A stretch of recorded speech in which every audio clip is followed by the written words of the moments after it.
বানাতে, দু হাত রেখে তোর হাতে থাকতে চাই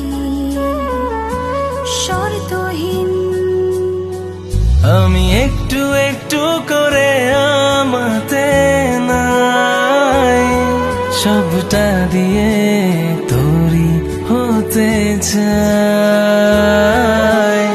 এভাবে রোজ হয়ে নিখোঁজ ডুবে থাকি তোরই মাঝে, ভালোবাসতে গিয়ে স্বভাব হলো